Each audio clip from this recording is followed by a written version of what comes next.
Au verset 16. Au verset 16. Alors l'un des 12 appelé Judas Iscariote s'en alla vers les principaux sacrificateurs et leur dit, que voulez-vous me donner? Et je vous le livrerai.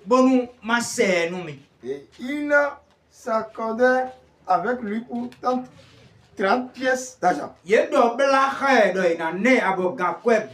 Et dès lors, il cherchait une occasion favorable pour le livrer.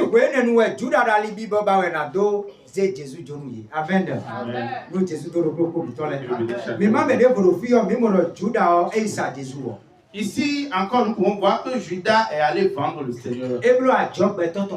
Donc il fait le commerce d'homme. Il vend l'homme. Amen. Amen. Combien peut-on compter aujourd'hui ceux qui vendent leur propre frère?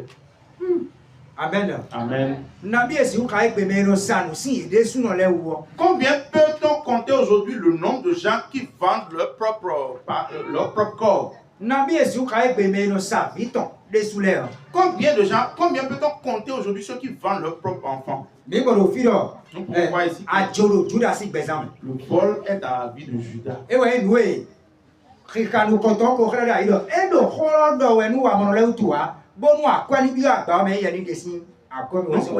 Nous pouvons voir dans la première partie de la vie de Judas qu'il ne parlait pas parce qu'il avait un souci des pauvres, mais il le faisait parce qu'il voulait que l'argent rentre dans la caisse pour que lui-même puisse en profiter.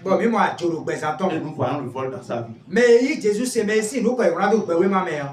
Celui qui croit en Jésus-Christ, dont le nom est écrit dans le livre de vie, il ne peut pas. On ne peut pas voir un comportement de vol dans sa vie. Pourquoi nous parlons de ceci? Parce que Judas ne peut pas entrer dans le royaume des cieux.